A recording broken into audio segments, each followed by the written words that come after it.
How's it going, guys? Welcome back to another video. Today we have another one of those community question videos, and I know that the last one was one of those as well, but you know what, guys, you just seem to enjoy them a lot more than a lot of the other ones, and I had a few good ideas recently, so I've got them written down and we're going to go through them. So today we've got another one of those, and then after recording that today, I will be actually doing my ED3 grind on stream. We'll be starting that off, so tomorrow you'll probably have a new adventure in ED3. But anyway, these videos are basically where I put a question on my community section on YouTube, you guys answer that question, and then I go through all your comments and we talk about that with a little bit extra context as well. The question that I put out there today was, what are some things all players should already know? This is because a lot of people have mentioned recently not knowing some very common stuff. Off of the last couple of these videos, there's actually been some things that I've talked about that is pretty common knowledge, but there's been some people who've said, oh my god, I can do that, is that actually a thing?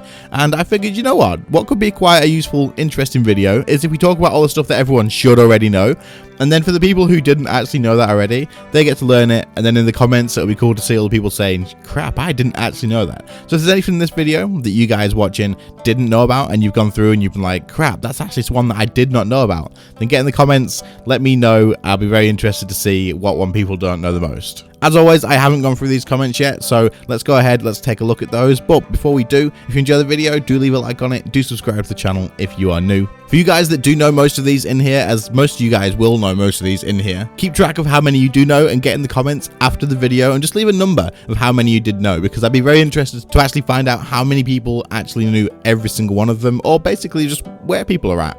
But otherwise, let's take a look at these comments. Alright, so our first comment is from Zompiv, and honestly this is one that I didn't know myself, but this is such a good one, and knowing it is definitely something everybody should probably know because it is super helpful. But anyway, you say for resetting most combat auras, you can tell the tier by checking how many corners of that aura have red squares. For example, Zerg type auras have 3 red squares around them in the aura interface, so they are tier 3. The only exception I know of is Majorat, which counts as tier 3, though it looks like it should be higher. I literally never noticed this. I had no idea. To be honest, I never would have even noticed those little red things. I didn't even pay attention to it at all. I always used to just have to look up what tier it was on the wiki or something like that, and this is super helpful to know. So for anybody who didn't know, you can see them on the aura. I've got one on screen at some point, and you can actually see the corners. In the corners of those auras, there's little red things, and counting those actually counts as the tier. That's insane. So if you want to reset your auras and you're not sure what tier it is, check out the interface, have a look at those little marks, and you can find out pretty quickly which aura reset you do need. Of course, we started off with one that I had no idea about. Great. Good start for me. The next comment is from Grammar, and he says you can drag and drop items into the buttons on the bottom of your inventory to disassemble or alt them quickly. You can load your presets at a bank much faster by pressing the F buttons, F1, 2, 3, at the top of your keyboard. Okay, so the first one is basically the icons that you do have for your coin pouch, and also the invention icon as well. You can actually drag things to the coin pouch to high out them. This is assuming that you do have the runes to do so. And then also, if you want to disassemble something, you can actually just drag it straight down to the invention icon, and it will just disassemble that for you there. It's a lot easier than going into the spell book, going to your skilling window, and then finding out where the icon is in there. You can get it from there, you can bind that as well, but you might as well just drag it down to this icon here. It's so much easier. Like I said, the high alch one does have to have high alch available, so you do have to have the runes with you or something that'll do it for you. And of course, the next one is another one that I didn't know. So as far as I knew, you could only quick load your first 2 presets, being number 1 and number 2, and you could also drag them in the list to make sure that you could always have the one that you wanted on number 1 and number 2. However, I didn't realize that the F keys actually went all the way across and did that. So why even have number 1 and number 2 load the first 2 presets? That doesn't make sense to me, considering you've got all of them on the F keys. But thank you so much, Grammar. This is super useful to know and will save me, a lot of time, because it just doesn't take too long to click it. But at the same time, it's just super convenient. I reckon there's other people that didn't know this one. So if you didn't, get in the comments and let me know. Our next comment says, if you die in an instance, your Beast of Burden will drop its items in Death's office.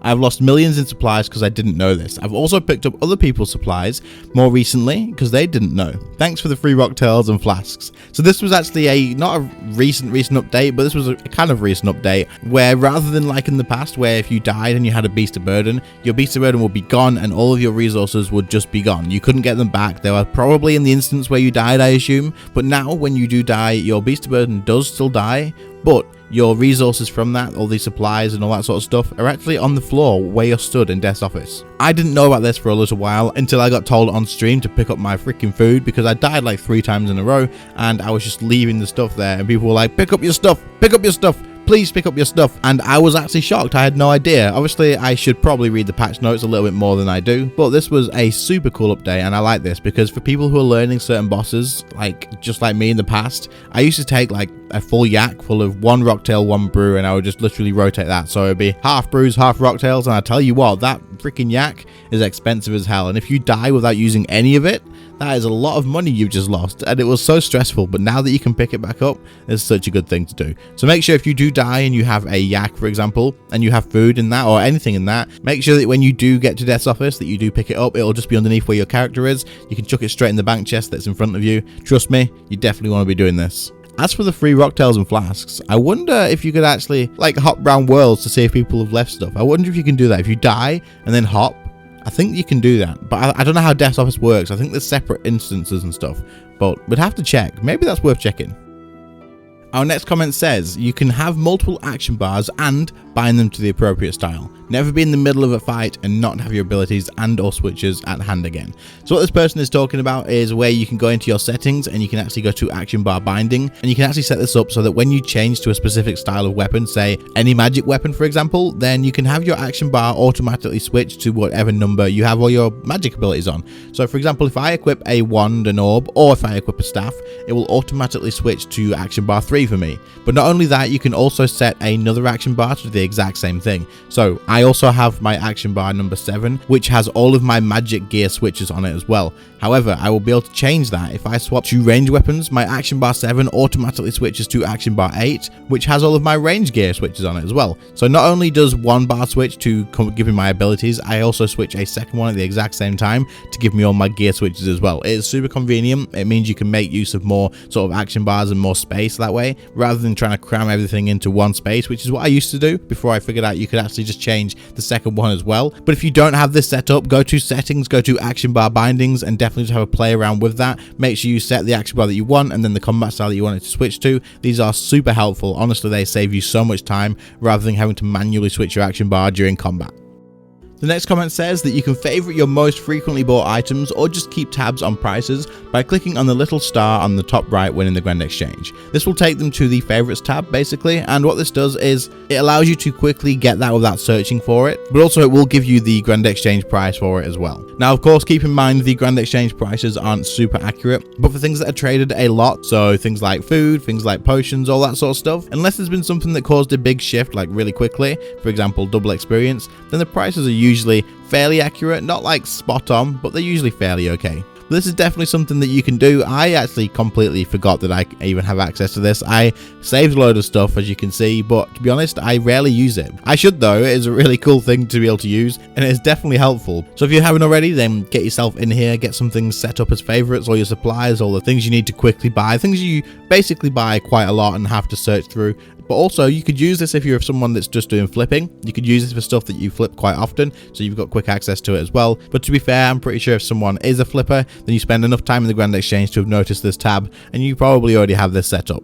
The next comment says, join a clan, it is that simple. This is going to be a good opportunity for me to promote my clan, so I'm going to. And basically, if you guys want to join a clan that is pretty damn active and also has so many awesome people in, join the community, get involved with myself and some others as well, do some bossing and some clan events, which we do fairly often, then jump in my clan as a guest and either ask for an invite to be a member of the clan or just stay as a guest. You're absolutely welcome. The name of the clan is The Inits, and I'll have that on screen for you as well. So if you're interested, jump in there as a guest, ask for an invite, or like I say, just stay as a guest. You guys are all welcome to the events, all that sort of good stuff, and there's absolutely no level requirements, or even if you're a free to play player, you're still welcome as well. But you should absolutely get into a clan, whether it is mine or whether it's somebody else's. Getting in a clan in this game is super useful, as there's loads of people to help you out with figuring stuff out. There's loads of people to do stuff with, get involved with things like events and doing bosses with people, making it easier to find other players to duo bosses with, trio bosses, or even just do like the big bosses like Virago or Angel of Death. But other than that as well, it's just a great place to have a good community, to get involved with other people, and it's an MMO at the end of the day. You want to be involved with that.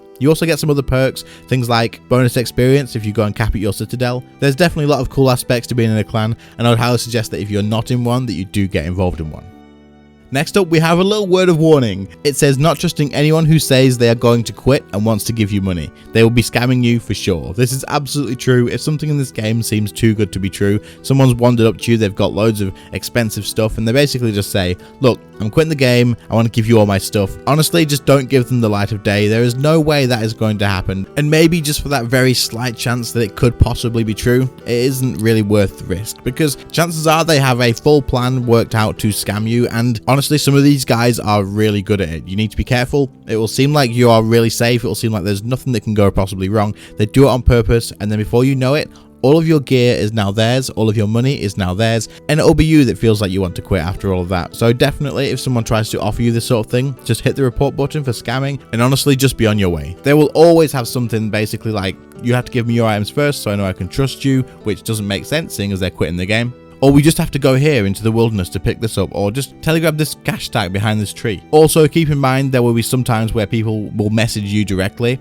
and will say, look, this guy, I just scammed him as well. He's definitely trying to scam you, but I managed to anti-scam him and take him for his money, and you could do the same. They will act like they're trying to help you, but really they're just trying to help the other person out by convincing you that it is possible to actually steal their money from them. So it's definitely not. Don't fall for this. Honestly, it will not go your way. 9 times out of 10, in fact, probably more than that. 99 times out of 100, it's not going to happen. Just be careful. Don't give anyone your stuff. Don't trust anyone who says they're going to give you free stuff unless they're going to trade it to you there and then in one trade. Otherwise, there's literally no point. Our next comment comes from ZappyRoss1, and you say that AltOne exists and that it is legal to use. So AltOne is a program that you can actually have that overlays your game, and what it does is it basically has loads of extra sort of tools that help you out in game. People who do clues use this a hell of a lot, as it does give you a clue solver. It will tell you basically how to use all of the puzzles, how to do them all, how to get through it super quick. It'll also tell you where to dig and all that sort of stuff. It just saves you a lot of time with that. But there's a lot of other stuff as well, things that will tell you when you are AFK at a boss. If you get a drop, it will tell you about the warning timer. If you're about to log out, you can actually get a notification that you need to go and interact with the game so that you don't get logged out. There is so much stuff that is really useful in AltOne. Personally, I haven't used it in a long time, but just because there's not really been any need for it. I have it downloaded, but I've not touched it in so damn long. There's probably some extra stuff on there that I don't know about now, so it's probably going to be worth having a good look at that if you're interested. If you are someone who just clues and don't use AltOne, try it out. It will definitely make your life so much easier. You'll be literally surprised at how useful this thing is. Just when you're downloading it, make sure you're in the right place. It's called the AltOne Toolkit. Don't download anything else. Don't try and use anything else, as they've probably not been confirmed to be safe. As JGEX have said, AltOne Toolkit is fine. You can use that. But anything else, like things that are going to interact with your game, things that are going to possibly be detected as a bot, just don't use these things, guys. We don't want you to get banned. But the AltOne Toolkit is something that you can use. Okay, this is going to be our last comment, and it is from Finland Force team. You say you can eat food and use defensives like devotion, and it won't drain adrenaline if you're not in combat. So what this basically means is, for example, if you have just come out of combat, you've maybe killed a boss, and you actually no longer have a target, you can start using things like defensive abilities that are thresholds that cost adrenaline. You can also start eating food, and you won't lose any adrenaline. As long as you don't have a target, then you will not lose adrenaline. You can keep yourself at full adrenaline by doing this, so you can stall your adrenaline. But if you run out of abilities, you can use things like devotion, you can use things like reflect to keep that as well. But not only that, if you know the boss is about to spawn, you can put on devotion straight away, and that way you get the full duration of devotion. It costs you no adrenaline, and you can still use things like death swiftness first. So for example, if you come from War's Retreat, you've used the adrenaline crystal and you are heading towards a boss. Once you get to that boss room, before you initiate the fight, you can actually chuck devotion on as you get the full duration from that, and then start the fight straight away. It will cost you no adrenaline for the devotion, as you do not have a target yet, and then once you start the fight, you have the effect of devotion, and you can still use sunshine, death swiftness, or berserk straight away, and basically you take no damage for the initial bit of the fight. The same goes for once you've killed a boss and there's no target, you want to maybe eat up to full health, wait until you no longer have a target, then you can go ahead and eat your food without losing any adrenaline. This is a super useful tip to know, and if anyone didn't know this, then keep in mind that you can definitely do things like use devotion, use debilitate, all that sort of good stuff, but ultimates will still cost you adrenaline, so don't try and barricade before a fight starts, because it will cost you adrenaline. Alright guys, so as I said, that was our last comment. I hope that you found some stuff in here that you didn't know, but I also kind of hope that all of you who have watched did know everything in here, but in saying that, there was some stuff that I didn't know about as well, and it definitely is quite cool to have learned some new things. If there was any that you didn't know about, then do let me know in the comments. I'll be very interested in seeing which one maybe people didn't know about the most, and also if you knew them all, or if you only knew a few of them, then leave a number as well. Just comment a number of how many you knew. If you knew all of them, then just leave 9, and if you knew 3 of them, then leave a number 3. It honestly will be really interesting to see how many of these things you guys knew. Most of the stuff is fairly common knowledge, I do understand that, but that was the point of the video. Anyone who didn't know the stuff now does know it, and it is all stuff that is pretty damn useful to know. If you enjoyed the video, do leave a like on it. Do subscribe to the channel if you are new as well. Also, if you're interested in following me on Twitch, there is a link in the description. Go ahead and follow that. Leave me a follow on the Twitch channel as well, and then I will see you when I go live next. Once again, if you are interested in joining my clan, then just guest in the clan called the Inits, and then you'll be able to ask for an invite when you are in there. However, guests are absolutely welcome as well. You can stay as a guest. You do not have to become a member. You can still join things like events and stuff, so don't worry about that. And then finally, but not least, thank you all so much to my channel members. I really do appreciate the extra support you do give me.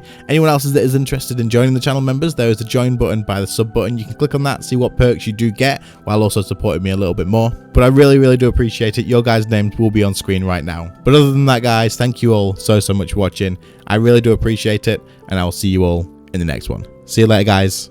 Bye.